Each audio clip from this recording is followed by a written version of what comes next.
ETC BitGold Series 2. The question whether fees will pay for security.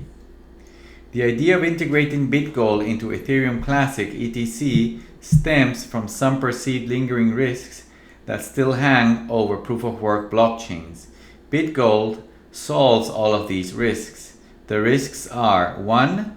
Possible monetary policy changes by the network ecosystems, 2. Whether fees will pay for the security budgets, and 3. Whether the native coins will always be used to pay for transaction fees. In this post, we will explain the question of whether fees will pay for the future security budget of ETC and how BitGold fixes this. In a future post, we will explain the last risk. What is BitGold?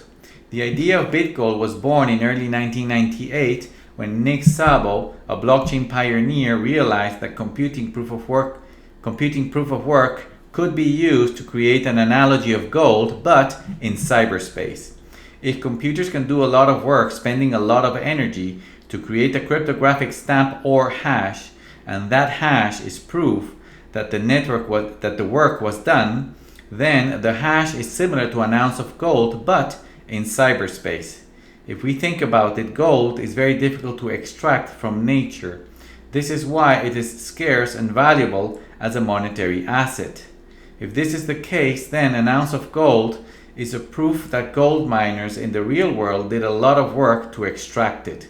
Similarly, proof-of-work hashes are scarce and very difficult to produce, hence the analogy with gold in the real world. This is why these computer hashes are called BitGold. What is mining? A proof-of-work blockchain such as ETC receives new transactions all the time. When these transactions are received by any node, they are retransmitted to all computers in the network. Some of these computers are what are called miners. Miners receive all these transactions every 13 seconds, group them into batches, and stamp them with a cryptographic hash. These cryptographic hashes require a lot of computing work to produce, thus a lot of electricity. The stamps themselves are what are called BitGold, and the activity of these computers that do a lot of work to create them is called mining, just as an analogy to gold miners in the real world. Once these blocks of transactions are hashed by miners, they are sent to the rest of the network for verification. What are the revenue lines of miners? When the rest of the network receives the blocks created by miners, they verify that the blocks are well formed, that the transactions are correct, and that everything was done according to protocol rules.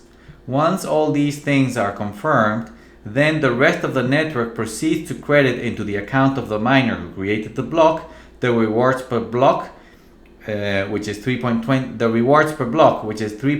ETC at the time of this writing.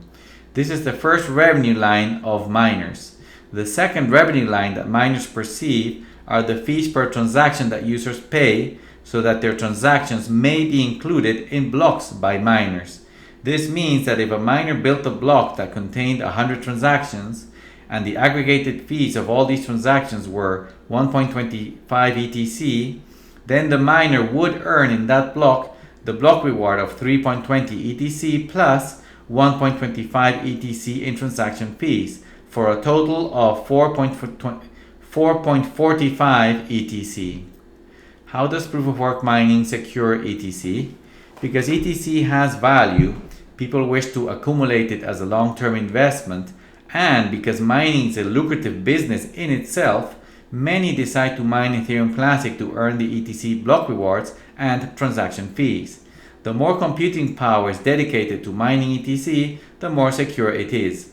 Proof-of-work provides security by presenting a barrier to attackers to build new blocks. It also serves as a signaling system that enables the entire network to stay synchronized every 13 seconds in a totally decentralized manner. New and existing nodes may join and leave the network whenever they wish, permissionlessly, just by checking the proof of work done in the blockchain.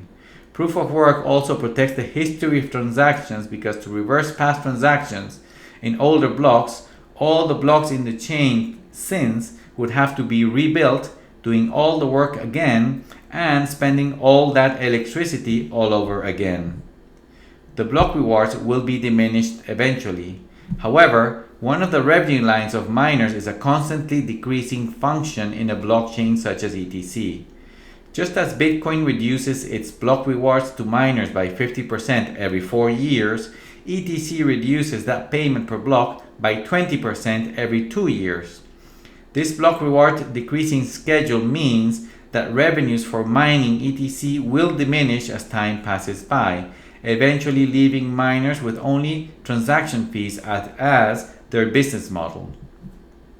So, will fees pay for mining security? Given this situation and the fact that the basis of the security model of proof of work is the mining power dedicated to it, the question that arises is whether fees alone will pay for the miner revenues in the future. Miner revenues means computing power, and computing power means security. But if those revenues will tend to shrink, then mining hash rate will also tend to shrink. However, there are some compensating factors in the ETC proof of work fee model that may make it sustainable. For example, ETC blocks have a limited size, and if the network becomes sufficiently popular, then people will tend to pay more in fees for their transactions to be included in blocks. Additionally, because ETC is the largest proof of work smart contracts blockchain in the world, thus the most secure platform in the world for decentralized applications, then it's very likely that users will gladly pay for higher fees in the future. How BitGold solves this uncertainty? Nevertheless, BitGold solves this uncertainty because BitGold is an unlimited resource that may be produced by miners who will continue competing for their blocks to be included in the network. Then they could produce it in perpetuity regardless of the fee levels in the system. This means that BitGold will continue to be produced in the network just like gold miners continue to produce gold in the real world and earning money for their work.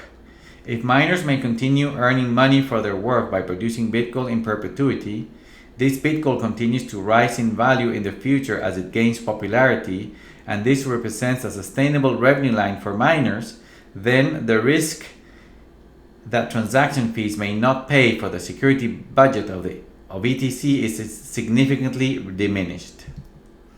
Thank you for watching this Ethereum Classic video.